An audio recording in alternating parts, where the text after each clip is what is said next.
तो दोस्तों आज मैं एक्सप्लेन करने वाला हूँ 2022 में आई एक कोरियन ज़ॉम्बी सीरीज को जिसका नाम है all of us are dead. और दोस्तों यहाँ पर ये जो वीडियो है वो मात्र 15 से 20 मिनट की होगी, लेकिन ट्रस्ट मी आपको ये सीरीज पूरी तरह से समझ में आ जाएगी। अगर बाई चांस आपके पास में 7-8 घंटे इन्वेस्ट करने के लिए सीरीज के अंदर नहीं है तो आप इस वीडियो को देखकर सब कुछ समझ पाएंगे। एंड एक चीज और, यहाँ पर मेन कैरेक्टर्स कुछ ही हैं, बाकी सारे यहाँ पर सपोर्टिंग कास्ट के अंदर हैं। तो यहाँ पर मैं मेन चीजों के बारे में बात करने वाला हूँ। फिलर सीन्स वगैरह के बारे में मैं ज्यादा बात नहीं करूंगा, क्योंकि अगर आपको फिलर सीन्स वगैरह सारी चीज देखनी है तो इससे अच्छा आप सीरीज को ही देख लीजिए। और दोस्तों हाल ही में मैंने डेड अगेन नाम की एक रिसेंट हॉरर मूवी को एक्सप्लेन किया है जो कि काफी इंटरेस्टिंग है, तो उसका लिंक मैं आपको नीचे डिस्क्रिप्शन में दे दूंगा, जाकर जरूर देख लेना। तो चलिए अब बिना किसी देरी के चलते हैं सीधा वीडियो की तरफ। तो कहानी शुरू होती है और हम जिनसू नाम के एक लड़के को देखते हैं जिसे स्कूल के कुछ दबंग लड़के बुली कर रहे थे। इस बुली गैंग में 2 मेन कैरेक्टर्स हैं जिनके नाम है वान जो कि गैंग लीडर होता है और दूसरे का नाम यहाँ पर गुई नाम होता है जो कि वान के अंडर में रहकर उसके सारे ऑर्डर्स को फॉलो करता है। यहाँ दोनों लोग मिलकर जिनसू को बहुत मार रहे हैं क्योंकि कुछ दिन पहले जिनसू ने सुसाइड करने की कोशिश करी थी और सुसाइड नोट में उसने इन दोनों का ही नाम लिख दिया था। अब ये दोनों जिनसू को फिर से इसलिए मार रहे थे ताकि वो उन्हें फंसाने वाली ऐसी हरकत फिर से ना करे।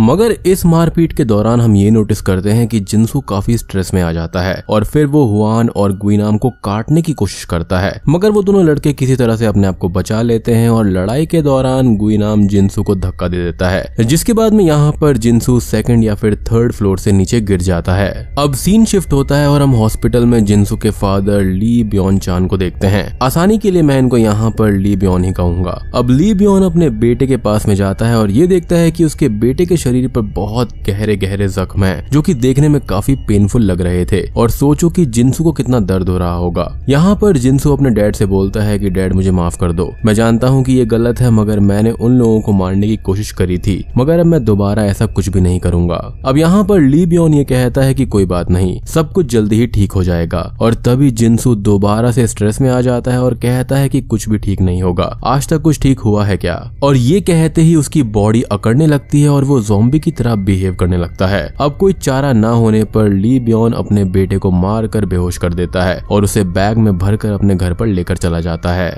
अब यहाँ पर एक बात तो बिल्कुल साफ है कि यहाँ पर ली ब्योन अपने बेटे की इस कंडीशन के बारे में कुछ न कुछ जानता है और वो इस बात को किसी और को पता नहीं लगने देना चाहता, इसलिए वो सब कुछ अपने एंड से हैंडल कर रहा है। अब इसके बाद में हमको ह्योसान हाई नाम के एक स्कूल को दिखाया जाता है जिसमें हम कुछ टाइम तक वही टीनेजर की कुछ मौज मस्तियों को देखते हैं। और स्कूल की छुट्टी के टाइम हम देखते हैं कि जब हंजू नाम की एक स्टूडेंट अपने घर जा रही होती है तो उसे साइंस लैब से कुछ अजीब सी आवाजें सुनाई देती हैं और वो चेक करने के लिए लैब के अंदर चली जाती है। अब लैब के अंदर उसको एक सफेद चूहा मिलता है जो कि कांच के पिंजरे में बंद होता है और पता चलता है कि वो अजीब सी आवाज यही चूहा निकाल रहा था। अब पता नहीं क्यों यहाँ पर हंजू को वो चूहा बहुत ही ज्यादा क्यूट लगता है और वो उसे सहलाने के लिए पिंजरे में उंगली डाल देती है और चूहा तुरंत ही उसको काट लेता है। और फिर तभी हम ये देखते हैं कि चूहे के मुंह में खून लगा होता है और वो बहुत ही ज्यादा स्ट्रेस में आ जाता है और पिंजरे को बहुत तेजी से हिट करता है जिसकी वजह से कांच पर क्रैक्स के निशान भी आ जाते हैं। तभी हम ये देखते हैं कि वहां पर ली ब्योन आ जाता है और हमको ये पता चलता है कि ली ब्योन असल में स्कूल में साइंस टीचर है और इससे पहले वो एक फार्मा कंपनी में काम किया करता था, जिसके बाद में वो यहाँ पर टीचर बन गया। खैर अब जब हंजू उसको ये बताती है कि उसे इस चूहे ने काट लिया है तो ली ब्योन के होश उड़ जाते हैं और तभी वो जल्दी से उसके हाथ पैर और मुंह बांधकर उसे साइंस लैब में ही कैद कर देता है। अब ऐसा उसने क्यों किया इसके बारे में हम थोड़ी देर बाद जानेंगे।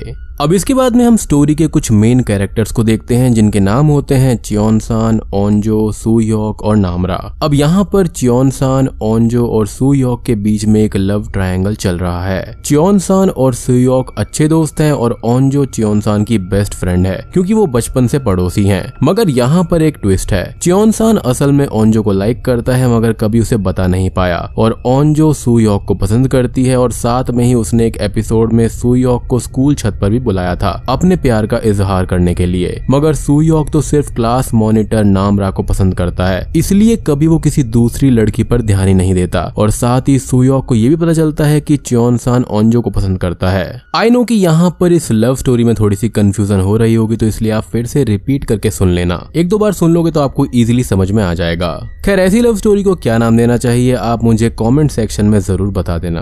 खैर अब आगे हम ये देखते हैं कि हंजू किसी तरह से अपने आप को साइंस लैब से छुड़ाकर क्लास में पहुंचती है और क्लास टीचर मिसेस पार्क को सब कुछ बता देती है कि साइंस टीचर ली बियॉन ने उसके साथ में क्या क्या किया। और जब उसे मेडिकल रूम में शिफ्ट किया जा रहा होता है तो बार बार हंजू लोगों को काटने की कोशिश करती है और अंत में जाकर वो डॉक्टर को काट लेती है। इसके बाद में हम ये देखते हैं कि बेसिक ट्रीटमेंट देने के बाद में हंजू को मेन हॉस्पिटल भेज दिया जाता है, मगर एम्बुलेंस और पुलिस बुलाने के चक्कर में स्कूल प्रिंसिपल मिसेस पार्क पर बहुत ही ज्यादा गुस्सा करता है और ये कहता है कि स्कूल के मामले स्कूल में ही निपटने चाहिए, तो बिना पूछे आपने ऐसा काम क्यों किया। फिर हम ली बियॉन को देखते हैं जो कि प्रिंसिपल से ये कहता है कि हंजू को क्वारंटीन करने की जरूरत है और आप सबने उसको हॉस्पिटल भेजकर बहुत बड़ी गलती कर दी है। अब इस बात पर प्रिंसिपल उसको डांट देता है और ये कहता है कि आपने अपने बेटे की मौत के बाद अपने आप को खो दिया है, इसलिए ही आप ये सब गलत काम कर रहे हैं। एंड आई एम श्योर कि आपने अब तक ये बात नोटिस करी होगी कि जिनसू की मौत हो चुकी है। जी हाँ, लेकिन इसका रीजन हम थोड़ी देर में जानेंगे। खैर अब ली बियॉन यहाँ पर मामले की नाजुकता को एक्सप्लेन करके और टाइम वेस्ट नहीं करना चाहता था, इसलिए वो हॉस्पिटल जाने की कोशिश करता है ताकि होने वाले हादसे को रोका जा सके। मगर तभी वहाँ पर सॉन्ग जे नाम का डिटेक्टिव आ जाता है जिसे मिसेस पार्क ने वहाँ पर बुलाया था और वो ली बियॉन को गिरफ्तार करके पुलिस स्टेशन ले जाता है। फिर हम स्कूल की उसी डॉक्टर को देखते हैं जिसको हंजू ने काट लिया था, जो कि अब यहाँ पर पूरी तरह से ज़ॉम्बी बन चुकी है और अब वो स्कूल के कुछ स्टूडेंट को काट लेती है और फिर 1 से 2, 2 से 4 और बहुत तेजी से लगभग स्कूल के आधे बच्चे ज़ॉम्बी बन जाते हैं। अब इसके बाद में हम एक लंबे टाइम तक सिर्फ बच्चों को इधर उधर अपनी जान बचाकर भागते हुए देख पाते हैं और जो मूवी के मेन कैरेक्टर्स हैं यानी कि च्योन-सान, ओंजो, सू-योक और नामरा, उनके साथ 4-5 और बच्चे एक रूम में घुसकर अपने आप को लॉक कर लेते हैं। अब बिल्डिंग के अंदर देखा जाए तो बस यही लोग बचे हुए हैं और इनके अलावा 2-4 और लोग कहीं ना कहीं छुपे हुए हैं, मगर उनका कोई खास रोल यहाँ पर है नहीं। फिर हम बिल्डिंग के ऊपर 2 बच्चों को देखते हैं, एक का नाम युंजी होता है और दूसरे का नाम यहाँ पर चुलसू होता है। इन दोनों को बुली गैंग ने बहुत ही ज्यादा परेशान किया है और उन्होंने युंजी की नेकेड वीडियो भी बना ली है। बुली गैंग ने इनको 1 दिन का टाइम देकर ये बोला है कि अगर कल तक उन्होंने डिमांड किए हुए पैसे दे दिए तो वो वीडियो को डिलीट कर देंगे, वरना वो उस वीडियो को ऑनलाइन वायरल कर देंगे। और वीडियो ऑनलाइन होने के डर से युंजी बिल्डिंग के ऊपर सुसाइड करने का सोच रही थी और चुलसू उसको रोकने वहां पर जाता है और इसी दौरान वो ये नोटिस करते हैं कि स्कूल के बच्चे ज़ॉम्बीज बनते जा रहे हैं और फिर इसे देखकर युंजी सुसाइड करने से रुक जाती है। अब आगे हम ये देखते हैं कि डिटेक्टिव की पूछताछ में ली बियॉन यहाँ पर काफी कुछ रिवील करता है और दोस्तों यहाँ पर खुलते हैं असली पत्ते।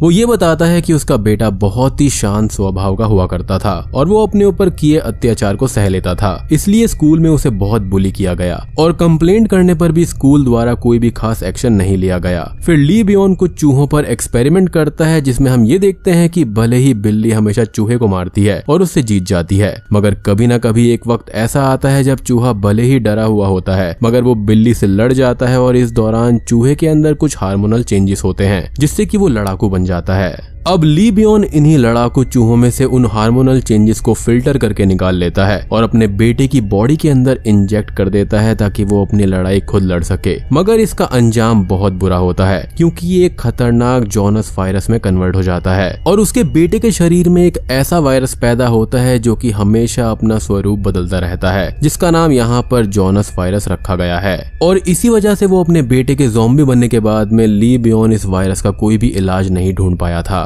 यानी कि स्टार्टिंग में जब यहाँ पर जिनसू को लोगों को काटने की इच्छा हो रही थी और वो बहुत ही ज्यादा अकड़ू और बहुत ही ज्यादा स्ट्रेस में आ रहा था, तो वो इसी वायरस का नतीजा था और यही रीजन था कि ली बियॉन उसको बोरी में बंद कर अपने साथ में ले गया था।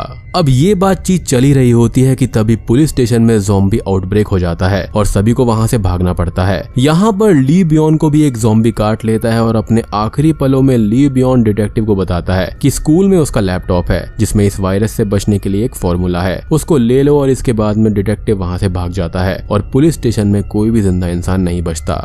फिर स्कूल में हम ये देखते हैं कि च्योन-सान और सू-योक फोन का जुगाड़ करने के लिए रिस्क लेकर स्टाफ रूम में जाते हैं और वहां पर उन्हें युंजी मिलती है जो कि सारे स्टूडेंट्स के जमा हुए फोन्स को तोड़ रही होती है, इस उम्मीद में कि अगर उसमें वो फोन होगा जिसके अंदर वो नेकेड वीडियो है तो वो वीडियो अपलोड नहीं होगी। मगर यहाँ पर च्योन-सान एक फोन लेने के लिए चुपके से जाता है और देखता है कि असल में युंजी को ज़ॉम्बीज ने काट रखा है, मगर वो अभी भी नॉर्मली लग रही है, मगर वो बस थोड़ा सा गुस्से में है, इसलिए वो च्योन-सान पर भी अटैक कर देती है और यहाँ पर किसी तरह च्योन सान एक फोन लेकर वहाँ से भाग जाता है। मगर इस अफरा तफरी में च्योन सान और सुयोक दोनों अलग अलग रास्ते पर चले जाते हैं और च्योन सान को यहाँ पर ज्यादा ज़ॉम्बीज मिलते हैं, जिसकी वजह से वो यहाँ पर प्रिंसिपल रूम के अंदर चला जाता है।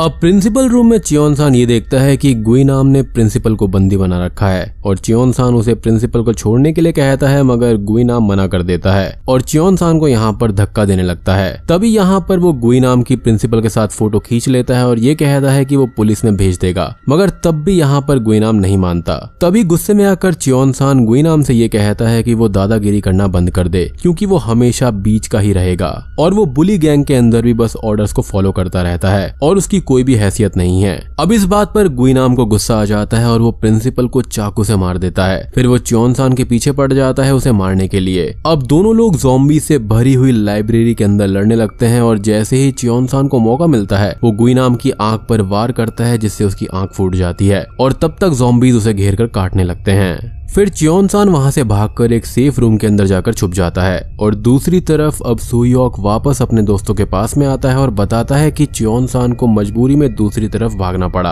अब सभी लोग मिलकर एक प्लान बनाते हैं जिसमें वो च्योन सान को बचाते हुए छत पर जाएंगे ताकि रेस्क्यू टीम वहां पर आए और उनको वहां से ले जाए। और दूसरी तरफ हम ये देखते हैं कि गुइनाम को थोड़ी देर बाद में होश आता है और वो ये देखता है कि अब कोई भी ज़ॉम्बी उस पर अटैक नहीं कर रहा है और साथ में ही उसके अंदर बहुत ही पावर आ चुकी है। अब वो उठता है और पहले तो फ्रेश होता है, फिर वो च्योन सान से बदला लेने के लिए उसे ढूंढने लगता है। दरअसल अब यहाँ पर हम ये देख पा रहे हैं कि ये ज़ॉम्बी वायरस यानी कि जोनस वायरस जो है वो कुछ गिने चुने लोगों पर उस तरह से असर नहीं कर रहा जिस तरह से वो बाकी 99.9% लोगों पर कर रहा है। और ये जो 0.1% लोग हैं ये हाफ ज़ॉम्बी हैं और हाफ ह्यूमंस हैं, जिनको हम हैम्बीज कह सकते हैं। यानी कि इस वायरस ने अभी तक उनके ब्रेन को इन्फेक्ट नहीं किया है और ये पूरी तरह से अपने होशो हवास में है। और ये बात यहाँ पर जिन्सू के फादर यानी कि ली ब्योन ने बताई भी थी कि ये वायरस अपना रूप बदलता रहता है, तो मे बी यहाँ पर उसके अंदर म्यूटेशंस हुए होंगे। फिर हम देखते हैं कि सुयोक और उसके साथी पहले तो स्कूल के दूसरे हिस्से में स्पीकर पर एक गाना बजा देते हैं ताकि ज़ॉम्बीज वहां की तरफ भागे। फिर वो वहां से निकलकर च्योन सान को लेते हुए स्कूल की छत पर जाने लगते हैं, मगर इसी दौरान सुयोक का यहाँ पर गुइनाम से आमना सामना हो जाता है और जब उसे पता चलता है कि वो च्योन सान को मारना चाहता है तो उनके बीच में एक तगड़ी लड़ाई होती है और इस लड़ाई में गुइनाम अपनी ज़ॉम्बी पावर से सुयोक को बहुत मारता है और जब नामरा सुयोक को बचाने आती है तो गुइनाम उसे काट लेता है, जिसके बाद में गुस्से में सुयोक गुइनाम को खिड़की से बाहर फेंक देता है। अब इतने ऊपर से गिरने की वजह से सुयोक को लगता है कि गुइनाम नहीं बचेगा, मगर ऐसा नहीं होता। गुइनाम की ज़ॉम्बी पावर उसे मरने नहीं देती और वो फिर से उठ खड़ा होता है। फिर हम देखते हैं कि जब ये बात च्योन सान को पता चलती है कि नामरा को गुइनाम ने काट लिया है तो वो नामरा को मारने उठ जाता है, मगर सुयोक उसको रोक देता है। च्योन सान कहता है कि मेरी आंखों के सामने गुइनाम को ज़ॉम्बीज ने काटा था। तब सुयोक ये कहता है कि ऐसा कैसे हो सकता है, क्योंकि लड़ाई होने से पहले हम दोनों के बीच में बातचीत हुई थी, उसने मेरा नाम भी लिया था, इसका मतलब वो मेरे को पहचानता था और कोई भी ज़ॉम्बी ऐसा नहीं कर सकता। अब यहाँ पर बातें करने के बाद में निष्कर्ष ये निकल कर आता है कि इस वायरस से इन्फेक्शन के बाद भी कुछ लोग ऐसे होंगे जो कि हाफ ज़ॉम्बी बनेंगे और अब नामरा भी उनमें से एक है, जिनको हम यहाँ पर हैम्बीज बुलाएंगे। और गुइनाम इतने ऊपर से नीचे गिरने के बाद भी बच गया, यानी कि इन ज़ॉम्बीज के पास में रीजनरेटिव पावर भी है। खैर अब आगे हम ये देखते हैं कि मिलिट्री को ली ब्योन के लैपटॉप के बारे में पता चल चुका होता है और वो सब एक टीम भेजते हैं लैपटॉप को लाने के लिए। मिलिट्री लैपटॉप लेने आती है और उन्हें स्कूल की छत पर यही सब बच्चे मिलते हैं, जिन्हें सोल्जर्स कहते हैं कि थोड़ा वेट करो, हम नीचे से कुछ लेकर आ रहे हैं और फिर तुम सबको रेस्क्यू करा जाएगा। मगर इसी दौरान मिलिट्री कमांडर को सिटी के क्वारंटीन जोन में हाफ ज़ॉम्बी से इन्फेक्टेड एक शख्स मिलता है और वो स्कूल के किसी भी सर्वाइवर को लाने के लिए मना कर देता है और तब सोल्जर सिर्फ लैपटॉप लेकर वापस बेस पर आ जाते हैं। ली ब्योन के लैपटॉप से कमांडर को पता चलता है कि इस बीमारी से बचने के लिए असल में कोई भी मेडिसिन नहीं है, इससे बस तभी बचा जा सकता है जब हम इन ज़ॉम्बीज को जला दें। और दोस्तों अब यहाँ पर खुलते हैं जिन्सू की मौत के असली पत्ते। अब उसके लैपटॉप में वो वीडियो होती है जब ली ब्योन ने आखिर में अपने बेटे और अपनी वाइफ को जला दिया था, क्योंकि यहाँ पर उसकी वाइफ भी इन्फेक्टेड हो गई थी। फिर कमांडर कोरियन मेडिकल एक्सपर्ट से सलाह लेता है तो वो भी ली ब्योन के दावे को सही ठहराते हैं और कहते हैं कि अगर ह्योसान में कोई सर्वाइवर बचा भी है तो हमें यहाँ पर उन्हें नहीं लाना चाहिए, क्योंकि इन हाफ ज़ॉम्बीज यानी कि हैम्बीज वाले लोगों में इन्फेक्शन के लक्षण ना दिखने के कारण से उन्हें नॉर्मल लोगों से अलग करना काफी मुश्किल है, जो कि ऑलमोस्ट नामुमकिन है। और यहाँ यहाँ पर एक चीज और कि ली बियॉन यहाँ पर एक एक्स साइंटिस्ट हुआ करता था, तभी यहाँ पर वो इस तरह के हार्मोनल चेंजेस यानी कि जोनस वायरस को एक्सट्रैक्ट कर पाया था चूहों से। अब इन्फेक्शन को रोकने के लिए कमांडर को ना चाहते हुए भी योसान पर बॉम्बिंग करने का कमांड देना पड़ता है और बॉम्बिंग से कुछ टाइम पहले हेलीकॉप्टर्स योसान के चारों तरफ घूम घूम पर बॉम्बिंग की अनाउंसमेंट भी कर देते हैं। और जब ये बात बच्चों को पता चलती है तो वो बिल्डिंग से निकलकर पहाड़ की तरफ भागने की कोशिश करते हैं, मगर यहाँ फिर से गुइनाम आ जाता है और तब सभी बच्चों और गुइनाम के बीच में तगड़ी फाइट होने लगती है। इसलिए वो सब बच्चे और नामरा मिलकर फिर से गुइनाम को छत से नीचे फेंक देते हैं, मगर गिरने से पहले गुइनाम चियोन-सान को काटने में कामयाब हो जाता है। और अब इन्फेक्टेड होने के बाद में चियोन-सान यहाँ पर ओंजो से अपने प्यार का इजहार करते हुए ओंजो को किस कर देता है और फिर उन सबको वहां से निकल जाने के लिए कह देता है। अब यहाँ पर नोट करने वाली बात है कि ये वायरस यहाँ पर किस करने से नहीं फैलता, क्योंकि अगर ऐसा होता तो यहाँ पर ओंजो भी इन्फेक्ट हो जाती, लेकिन ऐसा कुछ भी नहीं हुआ। This moment had me scared for a bit, लेकिन ऐसा कुछ नहीं होता। खैर वो सब बच्चे वहां से निकलकर पहाड़ी पर आ जाते हैं और कुछ देर बाद उन्हें बॉम्बिंग की आवाज सुनाई देती है, जिसमें हम गुइनाम और चियोन-सान को जलते हुए भी देख पाते हैं। फिर हमको ये दिखाया जाता है कि वो सब बच्चे पैदल सफर करते हुए ह्योसांग बॉर्डर की ओर बढ़ जाते हैं, मगर बीच रास्ते में ही नामरा टीम को छोड़ देती है, क्योंकि अब ज़ॉम्बी भूख नामरा से बर्दाश्त नहीं हो रही थी और वो किसी जिंदा इंसान को खाना नहीं चाहती थी। और क्योंकि वो अपने दोस्तों को नुकसान भी नहीं पहुंचा सकती थी, इसलिए वो उन्हें वहां पर गुड बाय कहकर वापस स्कूल की तरफ चली जाती है। फिर बचे हुए बच्चे किसी तरह से मिलिट्री बेस तक पहुंच जाते हैं और तब तक मिलिट्री उन्हें पकड़कर 1 महीने के लिए क्वारंटीन सेंटर्स में डाल देती है। 1 महीने तक क्वारंटीन सेंटर्स में डाल देना, वो भी जबरदस्ती।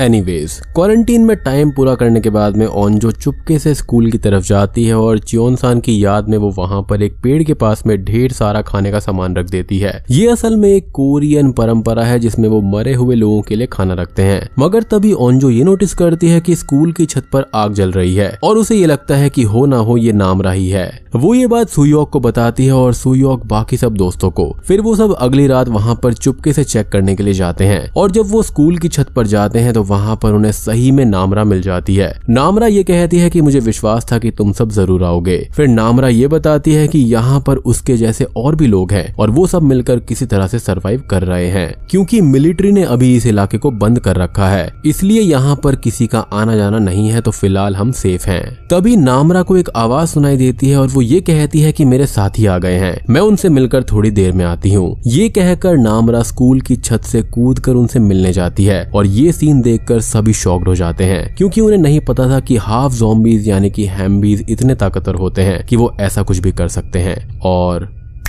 बूम, इसी के साथ में ये सीरीज यहीं पर खत्म हो जाती है। तो दोस्तों ये थी Korean series all of us are dead की कहानी। तो उम्मीद करता हूँ कि आपको ये कहानी अच्छे से समझ में आ गई होगी। अब बात करें कि ये सीरीज वैसे है कैसी, तो विजुअली ये काफी प्लीजिंग है, देखने में आपको काफी मजा आएगा। लेकिन अगर बात करें कि यहाँ पर कुछ नया ऑफर किया गया है तो ऐसा बिल्कुल भी नहीं है। मेरे हिसाब से ये एक स्टैंडर्ड ज़ॉम्बी हॉरर सीरीज है, लेकिन इसका जो एग्जीक्यूशन है वो काफी अच्छे से किया गया है और इसलिए ही ये इतनी फेमस हो रही है। बात करें कुछ डिफरेंट चीजों के बारे में, तो यहाँ पर इन ज़ॉम्बीज यानी कि जो हैम्बीज थे, हाफ ज़ॉम्बीज और हाफ ह्यूमंस, ये काफी ज्यादा ताकतवर थे और प्रॉपर्ली सोच सकते थे।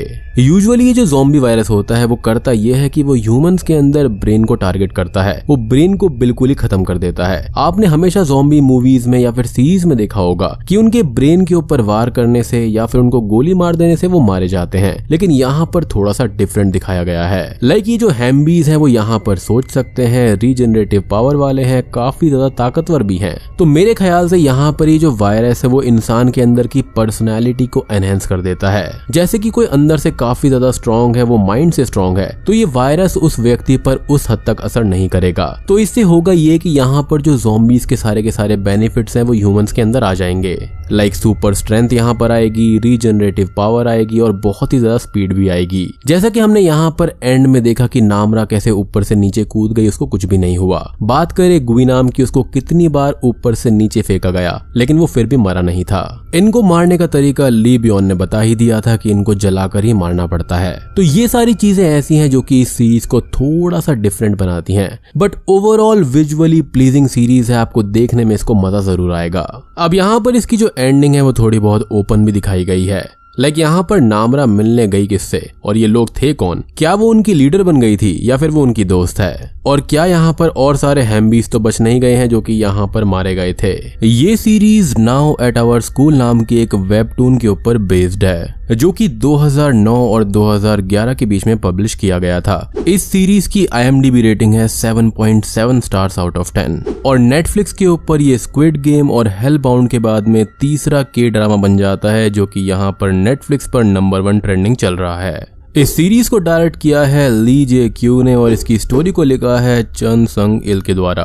तो दोस्तों this was my take on the series all of us are dead. उम्मीद करता हूँ कि आपको ये वीडियो पसंद आई होगी। पसंद आई है तो वीडियो को लाइक कर देना, चैनल पर नए हैं तो सब्सक्राइब कर लीजिए क्योंकि जो अगली सीरीज आने वाली है वो बहुत ही ज्यादा इंटरेस्टिंग है, आपको सीरियसली मजा आ जाएगा। तो मैं आप सबको मिलता हूँ अगली वीडियो के साथ में, तब तक के लिए